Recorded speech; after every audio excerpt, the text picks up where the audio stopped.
C'est une joie de se retrouver pour cette série d'émissions consacrée à la mort de Claude François, une série d'émissions exceptionnelles basée, c'est très important, sur des preuves réelles, des témoins réels, des documents réels, pas de rumeurs et aucune fausse information. Dans cette émission très particulière, qui est sans doute la meilleure, cette émission s'intitule Claude François, sa mort, vue par la police. Je pense que vous devez ici voir sur le côté droite de ma caméra le visage d'un homme. C'est pas un simple policier, cet homme.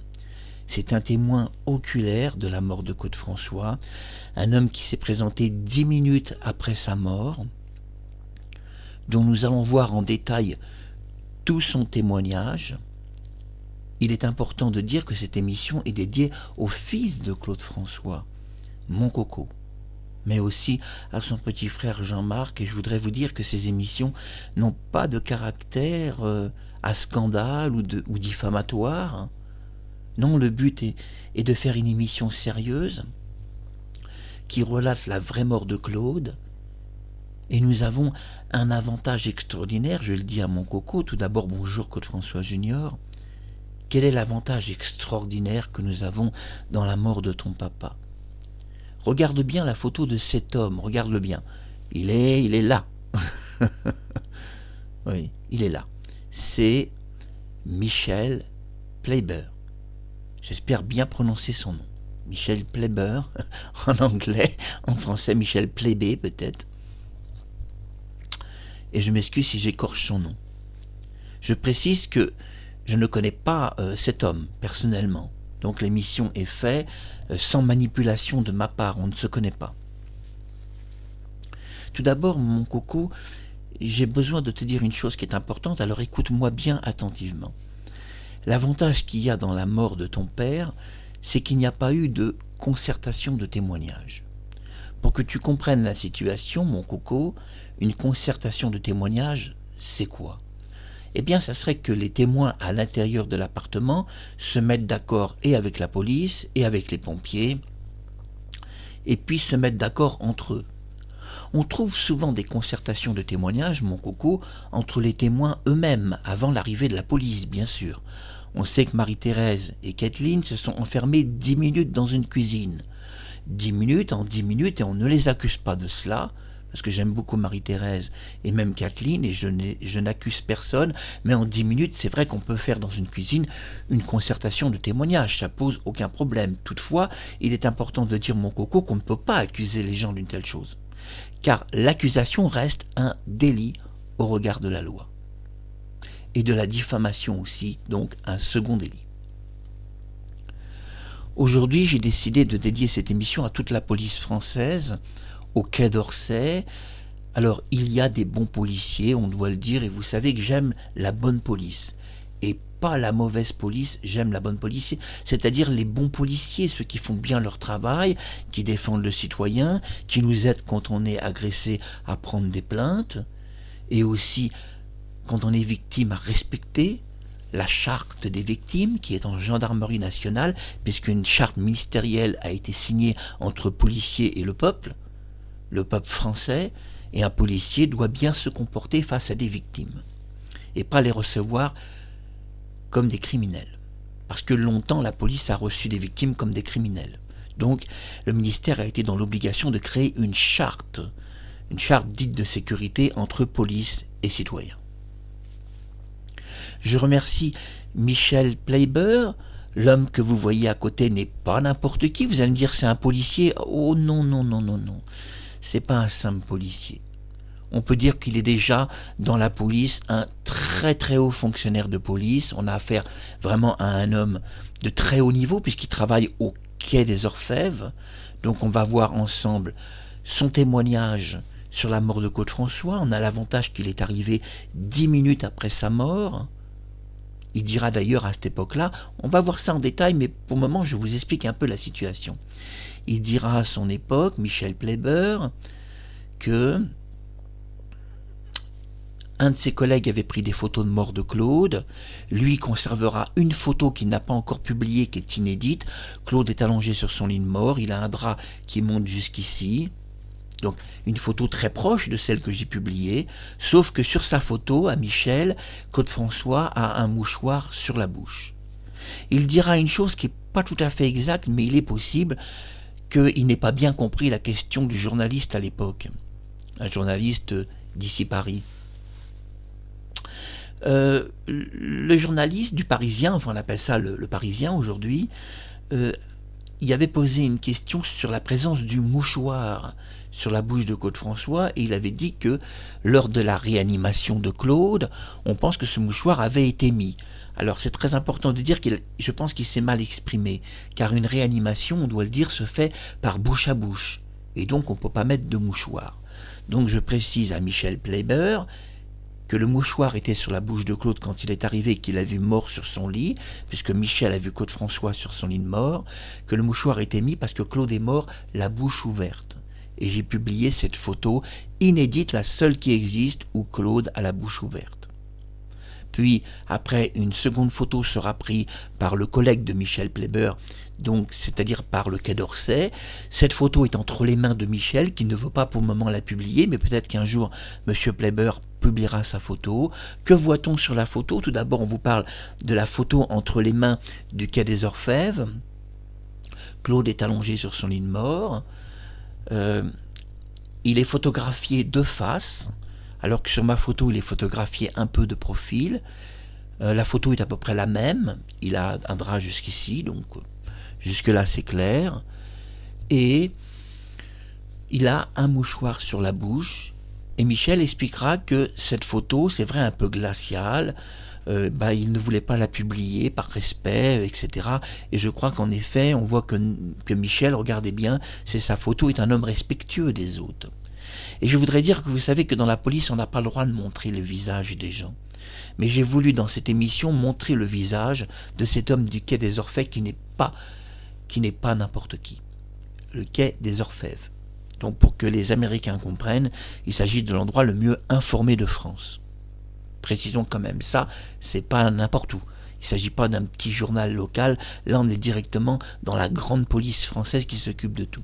Tout d'abord, je vais présenter Michel Pleiber, qui est donc témoin oculaire de la mort de Claude François, est arrivé 10 minutes après sa mort. Tout d'abord, très important, il n'y a pas eu de concertation, le témoignage.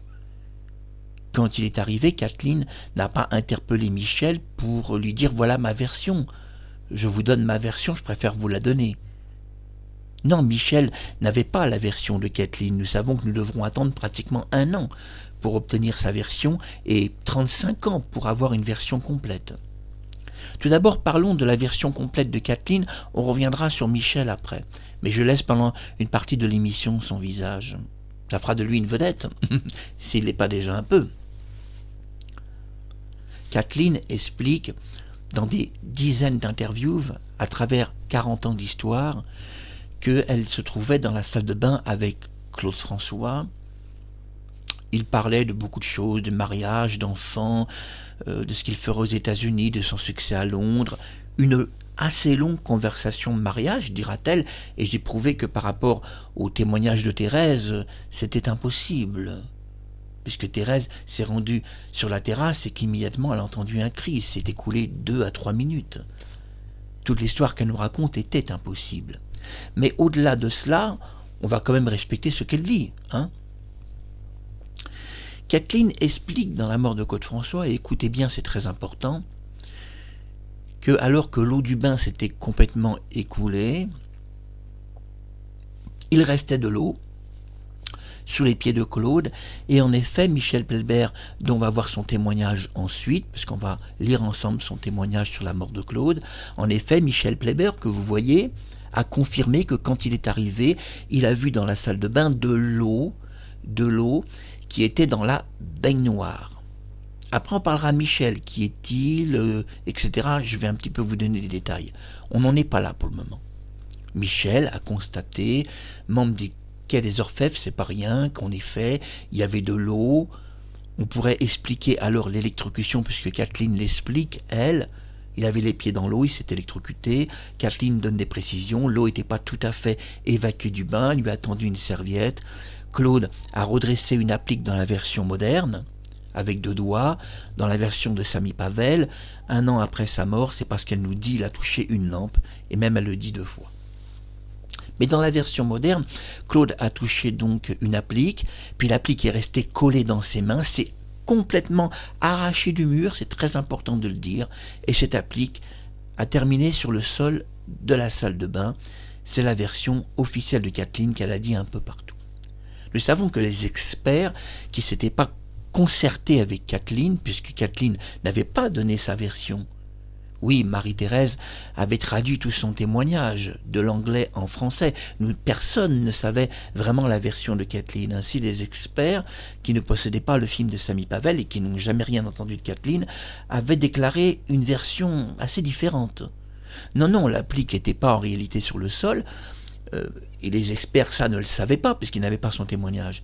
Ils avaient déclaré qu'ils avaient dévissé l'applique et qu'ils l'avaient donc retirée du mur. Il avait même dévissé et retiré du mur. C'est ce qui sera dit au tribunal. Vous allez me dire, on va parler de choses sur des preuves, bien sûr. Oui, sur des preuves. Je fais appel à un témoin quand même oculaire de la mort de Claude, qui est arrivé 10 minutes. Donc en 10 minutes, il ne pourrait pas avoir eu une concertation de témoignage avec Thérèse ou Kathleen, ce serait impossible. Bien sûr, et puis c'est quand même un homme assermenté. On ne peut pas quand même accuser les policiers de quoi que ce soit. Non, c'est un témoignage sérieux, Michel Pleiber. Tout d'abord, qui est-il ? On a parlé un peu de Kathleen, parlons maintenant de Michel. Michel, d'ailleurs, qui a un certain âge, qui est beau physiquement pour son âge, qui est un homme rayonnant, qui arrive à un âge avancé de la vie, qui a passé son temps au Quai des Orfèvres dans des dossiers très compliqués. Michel était toujours, entre guillemets, presque toujours, sur des dossiers très compliqués au Quai des Orfèvres. Il a travaillé, et vous le savez peut-être pas, sur le dossier de Mesrine, donc c'est pas rien, l'ennemi public numéro 1. On sait comment Mesrine est mort. Une fourgonnette s'est ouverte, il a été mitraillé, il est tombé dans une embuscade de police, qui était d'ailleurs relativement bien faite. Mesrine n'était peut-être pas le plus grand bandit de tous les temps, puisqu'on sait que Michel Lapage, lui, a fait des évasions spectaculaires et sans doute n'aurait pas été pris dans un tel piège. Michel était sans doute un peu mieux organisé que Mesrine. Je parle de Michel Lapage, qui était aussi un grand du milieu. Michel Pleiber, donc là, c'est donc un membre du Quai d'Orsay, n'est pas un simple policier. Non, c'est pas un simple policier qui se rend au domicile de Claude-François 10 minutes après sa mort. Il s'agit d'un haut gradé de Quai d'Orsay, d'un très haut gradé. C'est pas n'importe qui, Michel Pleiber. C'est pas un simple flic. C'est un homme spécialiste dans les enquêtes criminelles, comme Mesrine ou le baron, le fameux baron, qui était donc un dossier très compliqué, qui avait été confié entre les mains de Michel. Mais il a travaillé aussi sur des hold-up. Le 11 mars 1978, il est pris dans une affaire de hold-up, il doit se rendre sur place. C'était pas très loin du boulevard Exelmans, s'expliquera-t-il, et pris dans une affaire de hold-up, soudain il reçoit au talkie-walkie dans sa voiture. Vous savez que les policiers avaient déjà ces appareils radio, parce que le talkie-walkie existe depuis très longtemps. Voilà, Claude-François est mort, est-ce que tu peux venir, etc. Donc Michel se rend, puisque l'affaire de hold-up était pas réglée, mais disons qu'on ne pouvait pas avancer dans l'enquête, se rend avec sa voiture et son ami. Ils étaient 2, je pense, dans la voiture, si j'en crois à peu près le témoignage qui m'est venu entre le Quai des Orfèvres et lui. Donc il se rend sur la mort de Claude-François. Quand il est dans la voiture, au départ, on ne lui dit pas dans le talkie-walkie que c'est Claude-François qui s'est électrocuté. Non, personne ne lui dit. On lui dit, voilà, Claude-François a eu un accident, est-ce que tu peux venir au 46 boulevard Exelmans. Donc Michel Pleiber se déplace et en route, il parle à son collègue et lui explique, attends, il a dit Claude-François, t'as bien entendu, est-ce que c'est le chanteur Claude-François Il n'avait pas trop compris, Michel Pleiber, s'il s'agissait du chanteur Claude-François ou d'un autre Claude-François, parce que les gens comprennent, parce que ça c'est important de dire, des Claude-François, il y en a beaucoup en France. Et dans l'annuaire téléphonique, des Claude-François, on peut en trouver beaucoup. Et un jour, quelqu'un fera même une blague sur François Hollande en disant qu'il s'appelait Claude François Hollande. Pour faire une blague, va savoir si c'est pas son nom secret, ou son surnom. Michel Pleiber se rend donc dans l'appartement de Claude François. Je vous explique tout son témoignage et on verra en plus un autre témoignage de presse. Michel Pleiber arrive sur place. Claude François est mort, pas depuis très longtemps, dira-t-il, quelques minutes. On parle de 10 minutes seulement. À ce moment-là, quand il arrive, c'est un duplex sur 2 étages, explique-t-il, et il voit sur un canapé des filles qui pleurent. Il pense, mais il n'en est pas sûr, que c'était les Claudettes. Nous savons bien sûr que c'est impossible.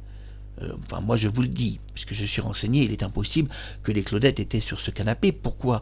Parce que les Claudettes vont apparaître en bas de l'immeuble et la police refusera qu'elles montent auprès de Claude François. Donc il ne s'agit pas de Claudette. Mais il note à son arrivée, Michel Pleiber, qu'il y avait plusieurs filles sur le canapé. Et son témoignage est important. Je répète, Michel Pleiber, je vous dirai après qui il est membre du Quai des Orfèvres. Pas n'importe quel policier, attaché au groupement antiterroriste.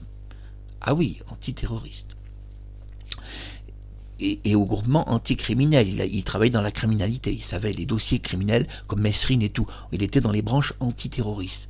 C'est pas juste un policier qu'on trouve dans son quartier, c'est un peu plus compliqué. Donc Michel arrive. Continuons donc ce que je vous explique. Il voit des filles, plusieurs. Il explique que des filles pleuraient sur un canapé. Il a pensé que c'était les Claudettes, mais bon, c'est vrai que les Claudettes passaient à la télévision presque tous les jours, pour vous faire rire. Non, en réalité, elles passaient que de temps en temps. Elles avaient même produit leurs disques, des 45 tours qui étaient à succès, comme L'amour, toujours l'amour, et puis d'autres 45 tours qui étaient à succès. Tout le monde connaissait à peu près les Claudettes en France, donc il aurait pu peut-être les identifier. Il pense que c'était les Claudettes. Nous savons que ça serait quasiment impossible. Parce que si vraiment c'était les Claudettes, on serait dans un cas très très grave. On serait dans une mise en scène complète de la mort de Claude François si c'était vraiment les Claudettes. Parce que comment elle serait dans l'appartement 10 minutes après sa mort et se retrouverait à parader sur une avenue en demandant de monter dans l'immeuble si elle y était déjà, au moment de sa mort.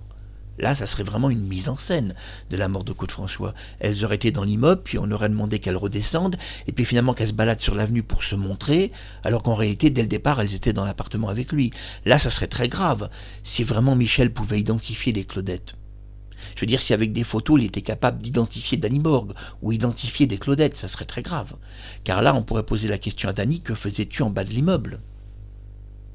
Que faisais-tu avec les autres Claudettes, à demander à monter dans l'immeuble si vous étiez déjà au moment de la mort de Claude François avec lui. Là, quelque chose aurait été vraiment caché.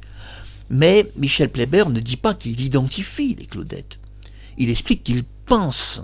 Et on doit, dans un témoignage qu'on écoute, ne pas changer ce que les gens vous disent. Il pense que c'était les Claudettes. Bon, il les connaît peut-être pas. On ne connaît pas forcément Danny Morgue, très belle fille, charismatique, qui à l'époque était une magnifique danseuse, une des meilleures en France. Elle dansait aussi bien que Sheila. On ne connaît pas forcément Julie, Claudette ou Prisca. Donc lui, il les connaît peut-être pas. Il est surtout Michel Pleiber dans des dossiers de police. Il était dans l'affaire Messrine. S'il voyait des gens en photo, c'était plutôt la tête de Messrine. Voilà.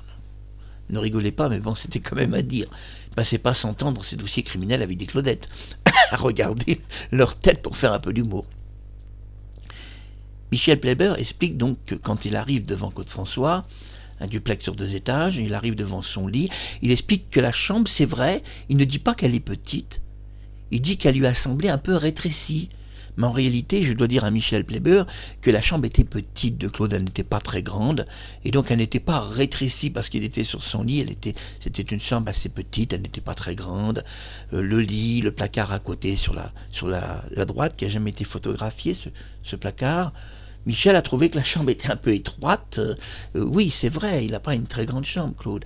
La raison principale, et je l'ai mal expliqué dans la dernière émission, c'est que cette chambre, au départ, au tout début, quand elle a été créée, elle avait été créée beaucoup plus grande avant que Claude emménage dans cet appartement. Elle était créée beaucoup plus grande. Elle avait un espace plus grand. Mais la propriétaire avait voulu que sa salle de bain soit près de son lit. Et la propriétaire, qui était une femme, avait donc sacrifié une partie de la chambre pour créer une salle de bain. Et ça n'a jamais été dit, et c'était important de le dire. Ainsi, la chambre de Claude-François, c'est vrai, paraissait petite, tout simplement parce que la propriétaire qui vivait dans l'appartement avant lui avait sacrifié une partie de la chambre pour faire une salle de bain communiquant à la chambre. Et ça, est-ce que le Quai d'Orsay le savait? Claude donc avait une chambre un peu sacrifiée qui paraissait étroite, et Michel Pléber le dit, quand il est arrivé, ça lui a paru très étroit tout ça. Mais Michel Pléber ne peut pas savoir, parce qu'il enquêtait sur Messery, il n'est pas du tout sur... pas du tout sur un appartement de Claude, on n'était pas là-dedans, qu'il y avait une salle de bain qui avait été rajoutée par l'ancienne propriétaire, que la chambre avait été sacrifiée, qu'elle était beaucoup plus grande à l'origine. Mais c'est vrai que c'était bien de faire une salle de bain communiquant, l'idée était très bonne, comme ça on se lève, on va directement dans le bain. C'est mieux que de passer d'une chambre ou d'une porte à l'autre, etc. Michel Pléber arrive devant Claude-François 10 minutes après sa mort et voit un homme allongé sur son lit. Il le voit de face, il est avec un ami près de lui qui prend des clichés photographiques. Michel Pléber expliquera que quand il est parti à la retraite, il a pris une seule photo, qui est un peu glaciale, c'est une photo qui fait froid dans le dos. Claude-François est allongé sur son lit de mort, il est photographié de face, il a un mouchoir sur la bouche, il a un drap qui arrive jusqu'ici. Alors je vous conseille de voir la photo de mort que moi j'ai publiée, qui est un tout petit peu différente, où il est de profil et il n'a pas de mouchoir sur la bouche. Et ça, c'est super inédit, car j'ai acheté cette photo à la police française au début des années 1990. 1990-1991, c'est si vieux que je me souviens pas. Forcément, je me souviens pas si c'est 1991, mais je sais que j'étais parti parce que Étienne était un pote, il m'avait demandé de ramener sur Paris un livre, puisque je me déplaçais à Paris, et il m'avait même donné sa pièce d'identité pour que je puisse ramener ce livre pour qu'on l'échange avec un autre livre. Et c'est comme ça qu'à l'époque, j'avais rencontré un policier du 16e et que j'avais négocié, puisque je collectionnais des articles de presse de Claude, la photo de mort de Claude, que j'avais acheté une bouchée de pain, puisqu'il voulait s'en débarrasser surtout. Il ne savait pas quoi en faire, il ne voulait pas que des gens s'en emparent pour la vendre. Quand il avait vu les premières pages de presse de mort de Claude-François, il m'avait dit ça me plaît, vous êtes collectionneur, c'est pas pour revendre, je vous vends la photo de mort. Ça s'était passé comme ça, l'acquisition de cette photo que j'ai publiée dans ces émissions exceptionnelles sur la mort de Claude. Et je voudrais remercier l'équipe YouTube, j'espère que ces émissions vous plaisent, YouTube France et YouTube Amérique. J'aime beaucoup l'équipe YouTube qui a beaucoup boosté notre chaîne et nous fait connaître. Remercier les Claudettes qui sont là, Sophie Marceau et tous les gens qui sont là pour d'autres choses, car la chaîne YouTube fait d'autres choses. Michel Pléber, malgré tout, vous voyez, c'est un visage qui inspire confiance, un visage de policier carré, on voit sur sa faciès un homme quand même, je le disais, assez beau, assez charismatique. On voit qu'il est gentil aussi, ça se voit. On voit que c'est un homme gentil au niveau du visage. Bon, on voit que c'est pas un flic pourri. C'est un bon flic, ça se voit aussi. Parce qu'il y a des flics, c'est vraiment des sales pourris. Mais tout d'abord, parlons un peu de Michel Pléber. J'ai pas assez expliqué le personnage. Michel travaillait non pas dans la police française de votre quartier, mais directement au Quai d'Orsay. Il travaillait à l'époque, pour que vous puissiez comprendre la situation, dans les empreintes digitales. Premier problème qui se passera, qui n'a jamais été dit, le Quai d'Orsay ne pense pas que Claude-François est réellement mort, et d'ailleurs ils n'en font pas vraiment part à l'époque à Michel Pléber, parce que vous savez, au Quai des Orfèvres, il y a beaucoup de gens qui travaillent. Et en effet, il y a un doute que Claude soit mort. On se pose la question si Claude-François est mort dans son bain, ou si tout simplement, comme c'est une superstar, Claude userait peut-être d'un sosie officiel dont il ne voulait pas parler. On sait que ce jour-là, il ne voulait pas faire l'émission avec Michel Drucker. On sait qu'il avait même demandé à annuler cette émission avant, puis finalement il aurait changé d'avis. On sait que Claude avait fait à Podium une recherche d'un sosie. Il voulait un sosie, il avait donc fait toute une campagne pour chercher quelqu'un. Il avait dit qu'il avait trouvé personne, mais on sait malgré tout à Paris qu'il y avait vraiment 1 ou 2 sosies officiels. Extraordinaire.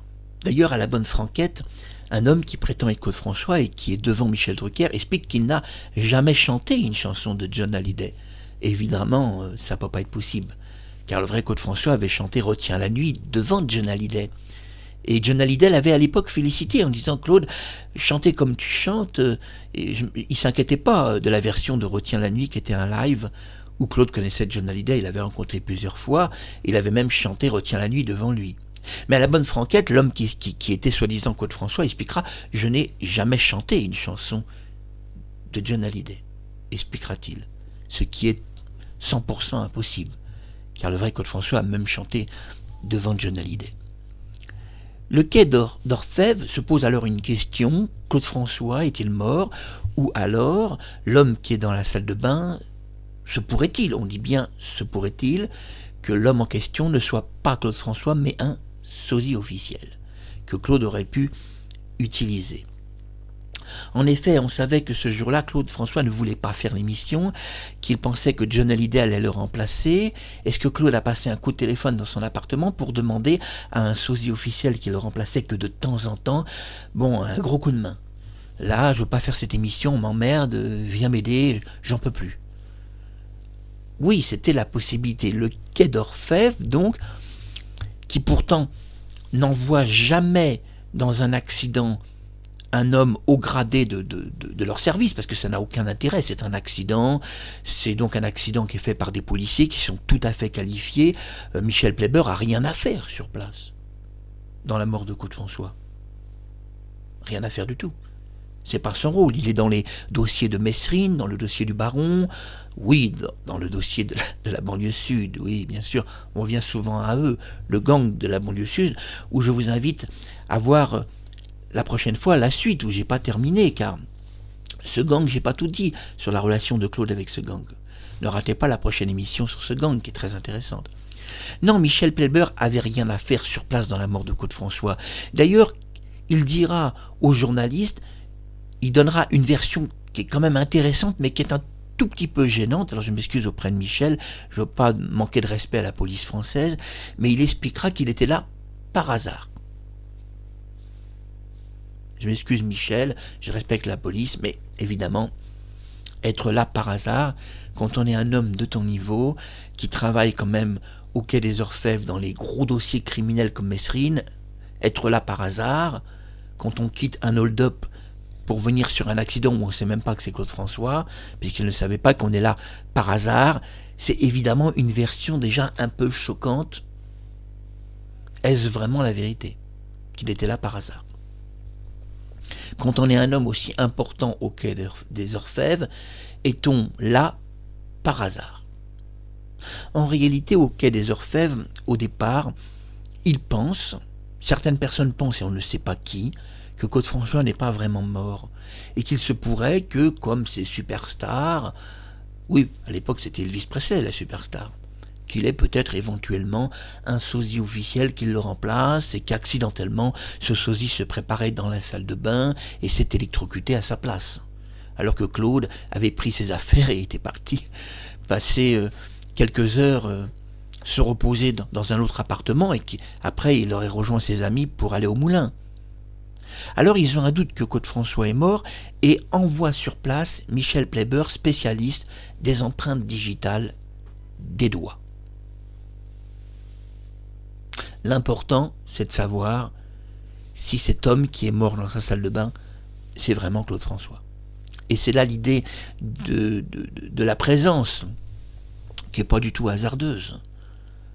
Un homme comme lui qui s'occupe de Messrine n'a rien à faire sur place, c'est pas hasardeux. C'est un homme spécialiste des relevés d'empreintes, mais il était aussi sur place pour une autre raison qu'il n'a pas révélée, mais que moi j'ai réussi à savoir parce que je suis quand même assez qualifié, que François avait une grosse bosse sur la tête, ça il ne l'a pas dit, et qu'en vérité il devait faire un relevé capillaire de sa tête.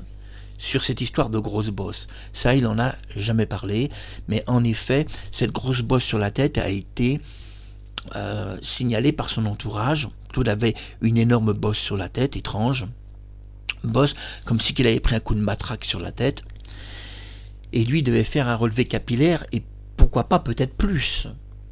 Vérifier si cette bosse c'était pas un coup de matraque, pourquoi pas. Il va donner tout un témoignage qu'on va voir ensemble après, parce qu'on va voir son témoignage par la presse, et qui est très intéressant.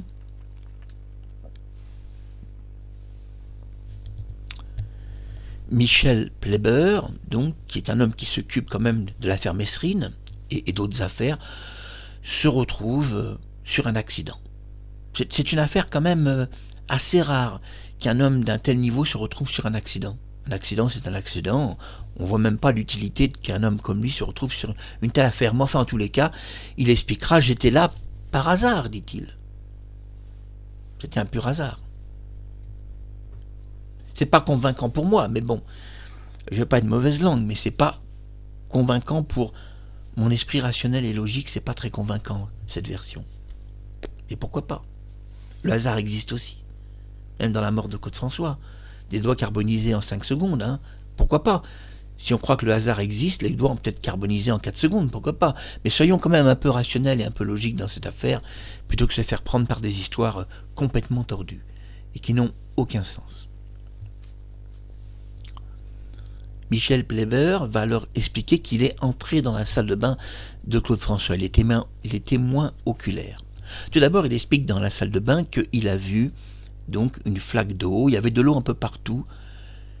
Il explique alors un témoignage très intéressant.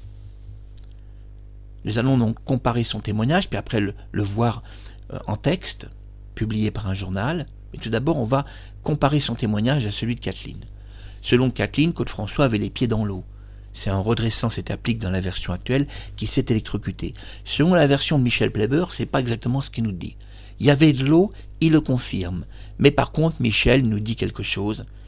Claude François, donc, a dû, à un moment donné, s'il n'explique pas, mais c'est clair, monter sur le rebord de la salle de bain pour redresser cette applique qui est quand même au perché. Il ne le dit pas clairement, mais il le dit quand même, mais pas clairement. Oui, l'applique est quand même au perché, elle est haute, Claude ne pouvait pas le toucher en étant les pieds dans l'eau. Bref, Michel Pleiber va expliquer quelque chose qu'on verra dans son témoignage, parce que là, vous voyez, je parle, et de la manière où je parle, c'est pas aussi bien que de la manière où c'est dit dans les journaux. Donc je vais garder un peu le silence, parce que, si vous voulez, on pourrait peut-être me reprocher d'essayer d'interpréter des choses, ou de vouloir donner mon avis. Donc je me tais. Restons dans la lucidité de cette émission qui est basée sur des faits et des preuves. Nous allons donc voir le témoignage de Michel Pleiber. J'enlève donc sa photo. Et nous allons voir son témoignage. Mort de Claude François, le policier qui s'était rendu sur place témoigne. Alors, tout d'abord, c'est pas un policier ordinaire. C'est un membre du Quai des Orfèvres attaché au groupe antiterroriste et criminel. Premier point, je vais juste couper ma caméra une seconde, pas ma caméra mais la photo. Non, on ne peut pas dire que Michel Pleiber est un policier. On voit déjà cet article de presse qui n'est pas très bien présenté, qui n'est pas très clair. Oui, bien sûr qu'il est un policier, on est d'accord. Mais bon, l'article est quand même présenté d'une façon un peu naïve. On prend un peu les gens pour des cons. Un policier s'est rendu. De quel policier vous parlez? Michel Pleiber n'est pas un policier. Il est membre du Quai des Orfèvres, il est attaché au groupe antiterrorisme, il travaille sur Messrine, il travaille que sur des crimes organisés et de mafia. Et on parle de policier. On n'explique pas immédiatement que c'était un spécialiste du groupe antiterroriste. Tout ça, on n'en parle pas. Mais soit, le Parisien nous explique, mort de Claude François, le policier qui s'était rendu sur place témoigne.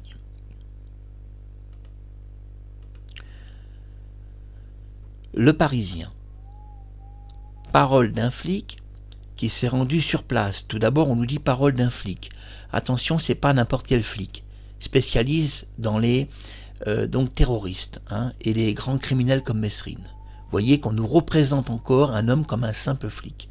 Et ça, c'est insupportable du Parisien, cet article où on nous le présente comme un simple flic. Ça, j'aime pas ça. Quand on sait ce qu'il est au Quai des Orfèvres, l'article, on voit quand même, est un peu manipulatoire. Parole d'un flic qui s'est rendu sur place aussitôt après le décès de Clo-Clo et que nous avons retrouvé en Bretagne, où il s'est retiré. On a constaté un hématome quasi rectiligne sur l'épaule droite, donc je précise de Claude François, qui indiquait très clairement une chute, précise Michel Pleiber. Inspecteur à la retraite, Ouh, là encore, vous voyez, on essaye encore de nous le présenter comme un simple flic, j'aime pas trop ça, c'est quand même plus compliqué que ça, qui travaillait au service de l'identité judiciaire. Là aussi, le Parisien ne nous explique pas quelle était sa fonction, je vais reprendre ma caméra, quelle était sa fonction à l'identité judiciaire, on ne nous explique pas trop. Bon, il était spécialiste aux empreintes digitales, et le Quai des Orfèvres voulait savoir, et je ne sais pas s'il a été dans ce sens-là, si l'homme dans sa baignoire était Claude François. De prendre un relevé des empreintes pour déjà savoir s'il s'agit de Claude ou d'un sosie officiel. Oui, parce que quand on nous dit qu'un homme est mort dans une salle de bain, on ne doit pas oublier la version du pompier. Quand le pompier arrive, il explique qu'il était étonné quand il se penche sur Claude François, il trouve qu'il fait un peu jaune et il n'identifie pas l'homme comme étant Claude François, et ça vous a jamais été vraiment dit. Non, le pompier n'est pas certain que c'est Claude François, d'ailleurs il doute qu'il a en face de lui Claude François. Il explique que quand il s'est penché sur Claude, c'est vrai, il était gêné. Est-ce que cet homme est Claude François? Il trouvait qu'il faisait jeune pour être Claude François. Quand on dit jeune, c'est 17-20 ans. Pas plus de 20 ans. Mais est-ce que cet homme était si jeune quand Claude serait mort à 39 ans et selon des journalistes un peu plus de 40? Avait-il 17 ans? Mais bon. Revenons sur Michel Plepper. Il est donc spécialiste, et c'est pas dit, des empreintes digitales. On dit qu'il était l'équivalent de la police scientifique aujourd'hui. Alors attendez, je reviens sur ma caméra. Là encore une fois, c'est mal présenté. On parle de la police scientifique, c'est pas clair. C'est un article qui est pas clair. Michel Plepper travaille au Quai des Orfèvres. Il est spécialiste dans les dossiers criminels et de gangs, comme le gang de la banlieue sud, Messrine ou le Baron. Bon, arrêtons de nous présenter le bonhomme comme un petit flic de quartier, qui est un petit inspecteur qui débarque. D'ailleurs, c'est pas un petit flic de quartier, c'est pas un petit inspecteur. Il travaille directement au Quai des Orfèvres. Mais le Parisien nous présente un bonhomme qu'on pourrait trouver en bas de chez soi si on avait une gendarmerie. J'aime pas ce genre d'article qui est déguisé. Et dans la mort de Claude François, ça a toujours été des articles assez déguisés des faits réels. Cette chute lui a fait violemment heurter le rebord de la baignoire. Pour moi, il n'y a pas de doute possible, il s'était mis debout pour redresser l'applique. Alors, il s'était mis debout sur le rebord de la baignoire pour redresser l'applique. Et oui, le policier nous explique qu'il s'était mis debout. Eh oui, il n'avait pas le choix, sur le rebord de la baignoire en réalité, pour redresser une applique tout de même à presque 2,20 m de hauteur. On est déjà très loin dans la version de Kathleen où, les pieds dans l'eau, il a redressé une applique. Et non, Michel Plepper ne nous explique pas ça. Pour lui, il ne fait aucun doute que Claude avait dû monter sur sa baignoire pour redresser ses appliques. Il n'y a pratiquement aucun doute, c'est quand même au perché. Donc il n'avait pas les pieds dans l'eau.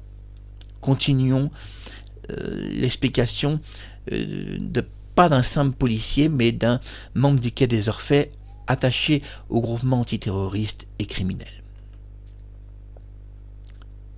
Je répète, cette chute lui a fait violemment heurter le rebord de la baignoire. Pour moi, il n'y a pas de doute possible. Il s'était mis debout pour redresser l'applique. Il y avait plein d'eau autour de la baignoire, et l'applique était décollée du mur et pendait. Il a glissé sa main derrière l'applique, explique-t-il, et a touché les fils électriques. Selon lui, il est bien mort comme ça. On nous explique, Michel Plepper, on va remettre sa photo, nous explique selon lui qu'il a placé sa main derrière l'applique. Pourquoi nous explique-t-il cela? Parce que dans le relevé du tribunal, en réalité, ça vous a jamais été dit, il n'a été trouvé, ça veut dire il n'a pas été trouvé, le moindre fil qui pourrait faire contact entre eux et électrocuter Claude François. Si Claude François avait relevé cette applique avec 2 doigts, il ne se serait jamais électrocuté. Voilà pourquoi Michel Pleiber explique que la seule solution pour laquelle Claude François s'est électrocuté, c'est qu'il a placé ses doigts derrière l'applique et sur les 2 fils. Parce que pour s'électrocuter, on n'a pas besoin d'un fil, mais de 2. Dans cette version, nous apprenons que la seule explication de la mort de Claude, c'est qu'il a passé sa main derrière l'applique. Car en effet, dans le relevé du tribunal, l'applique était en réalité impeccable. Ainsi, le fabricant de l'applique a payé 0 francs d'amende. Son applique était nickel. Mais alors comment on nous explique que Claude François s'est électrocuté si, en redressant l'applique, c'est possible? Non, Michel Pleiber nous explique que selon lui, il avait placé ses doigts derrière l'applique et sur les fils.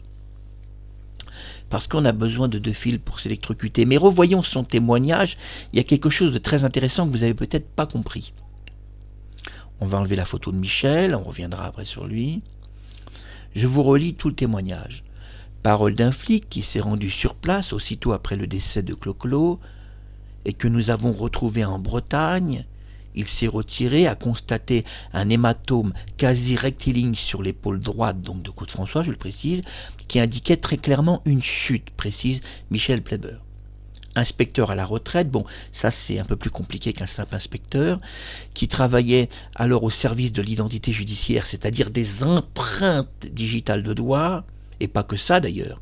Il travaillait aussi pour l'identification capillaire, ça n'a pas été dit non plus dans cet article. On nous présente comme un homme de l'équivalent de la police scientifique, mais moi je vous le présente comme un homme du groupement antiterroriste appartenant au Quai des Orfèvres, et je crois que je suis plus proche quand même de la vérité que cet article un peu bidon, sur cet homme qui le présente très mal. Cette chute lui a fait violemment heurter le rebord de la baignoire, explique Michel Pleiber, parce qu'il avait un hématome sur le bras, Claude. Pour moi, il n'y a pas de doute possible. Il s'était mis debout pour redresser l'applique. Il y avait plein d'eau autour de la baignoire et l'applique était décollée du mur et pendait. C'est ça qui nous intéresse. L'applique était décollée du mur et pendait. Je répète une 3e fois. L'applique était décollée du mur et pendait. Je répète une 4e fois et une 5e fois. C'est pas n'importe qui a fait ce témoignage, c'est Michel Pleiber, membre du Quai des Orfèvres. L'applique était décollée du mur et pendait. Et je le répète une 5e fois, l'applique était décollée du mur et pendait. Voilà, je crois quand même qu'il y a des gens qui ont suivi cette émission et qui ont déjà compris un problème. Et s'il n'y en avait qu'un dans la mort de Claude François, il n'y aurait pas cette série d'émissions, bien sûr. Ça serait inutile de la faire. C'est un bon témoignage qui est très important parce que Michel Pleiber, quand il arrive 10 minutes après la mort de Claude François, ne peut pas avoir eu de concertation de témoignage avec Kathleen, qui d'ailleurs n'avait donné aucun témoignage à ce moment-là, et on devra attendre 1 an pour avoir une première version dans Samy Pavel, le film, et près de 35 à 40 ans pour apprendre de sa bouche que l'applique qui avait électrocuté Claude François était restée collée dans ses mains.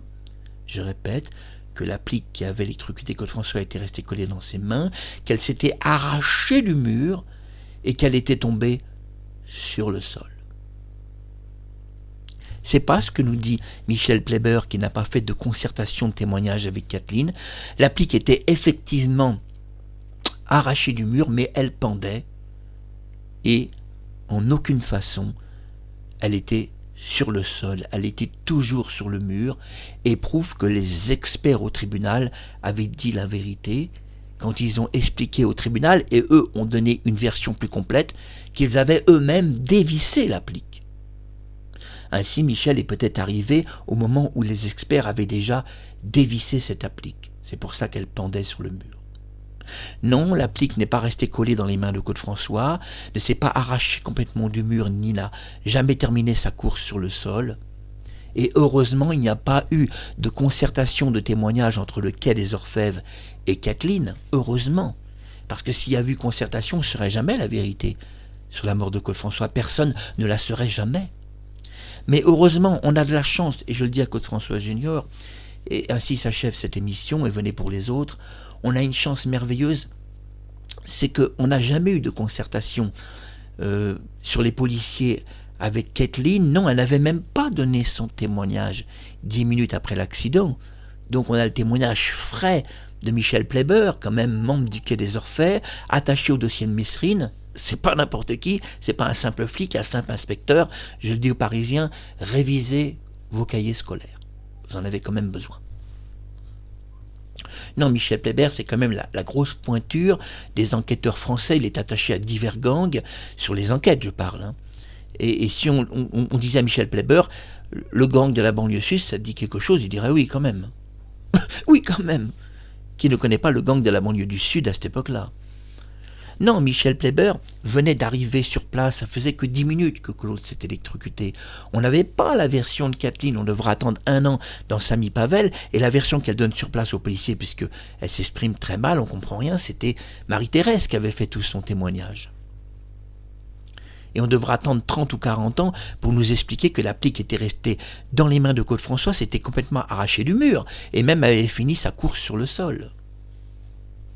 Évidemment, une telle contradiction de témoignage entre Kathleen, le témoin de sa mort, et tout de même un membre du Quai des Orfèvres est quand même énorme comme contradiction. Quand on sait que dans la précédente émission, j'ai prouvé qu'il y avait contradiction de témoignage entre Marie-Thérèse et Kathleen. Kathleen qui expliquait qu'elle avait porté seule le corps de Claude François et avait couru vers Marie-Thérèse pour lui demander d'appeler les secours, alors que Marie-Thérèse a expliqué dans 2 témoignages, y compris dans Le droit de savoir, que c'est elle qui est venue voir Kathleen et qu'elle a découvert qu'elle traînait le corps entre la salle de bain et la chambre et qu'elle l'a aidée. Contradiction de témoignage énorme. C'est suffisant pour ouvrir la mort de Claude François et même les mettre toutes les deux en garde à vue. Et si on voit le témoignage de Michel Pleiber, c'est encore plus grave, comme contradiction que l'applique pendait sur le mur. Alors que selon Kathleen, l'applique s'était arrachée du mur et était restée dans les mains de Claude François et avait fini sa course sur le sol. Alors vous me direz, c'est ça que tu voulais nous dire dans cette émission. C'était la contradiction de témoignage, qui est une grosse contradiction, une forte contradiction, entre Kathleen, le témoin de la mort officielle de Claude François, et Michel Pleiber, membre quand même du Quai des Orfèvres. C'est pas rien le bonhomme. Et je dis aux Parisiens, révisez vos cahiers scolaires. Michel Pleiber n'est pas un simple policier. Révisez vos cahiers scolaires. On est même étonné que le Parisien publie qu'il était un simple inspecteur, tout ça. Je veux dire qu'on voit qu'il n'y a plus de journalisme aujourd'hui. Il n'y a plus de respect de rien. Ni des grades, ni des fonctions. Il n'y a plus rien. Il n'y a plus de monde du journalisme. Donc je voudrais remercier Michel Pleiber, qui est donc membre du Quai des Orfèvres. J'ai publié sa photo pour que ce soit plus clair et aussi apporter des preuves et son témoignage par preuve. C'est important de faire une émission par des faits et des preuves. Alors pourquoi je vous remercie, Michel Pleiber, membre du Quai des Orfèvres, attaché au groupement antiterroriste et sur les dossiers de Messrine et autres, je vous remercie parce que 10 minutes après la mort de Claude, vous êtes arrivé sur place. Et vous nous expliquez que l'applique était décollée du mur, elle pendait. Mais à cette époque-là, vous êtes arrivé 10 minutes après sa mort, Kathleen n'avait pas donné son témoignage. On devra attendre 1 an pour l'obtenir dans Samy Pavel et 30 à 40 ans pour avoir sa version actuelle, où elle explique que l'applique est restée dans les mains de Claude François, s'est arrachée du mur et a fini sa course sur le sol. Mais les experts avaient expliqué au tribunal qu'ils avaient dévissé l'applique du mur. Elle a toujours été sur le mur, cette applique. Alors Michel Pleiber, merci parce qu'il n'y a pas eu de concertation de témoignage entre vous. On peut se tutoyer, remarque, entre toi et Kathleen. Et je dis quelque part, c'est une chance, je le dis à Claude François Junior, il n'y a jamais eu dans la mort de Claude François de concertation de témoignage entre les témoins, c'est-à-dire Marie-Thérèse et Kathleen, avec certains groupements comme la police, le Quai des Orfèvres ou même le pompier. Et ça nous sauve quelque part, car on voit toutes les anomalies et toutes les contradictions de témoignages. Et Marie-Thérèse et Kathleen n'ont pas eu le temps en 10 minutes de faire une concertation complète de témoignages. Ce qui explique la précédente émission où Kathleen explique qu'elle a porté seule Claude François et a dû courir chercher Marie-Thérèse pour demander d'appeler les secours, et que Marie-Thérèse explique tout le contraire.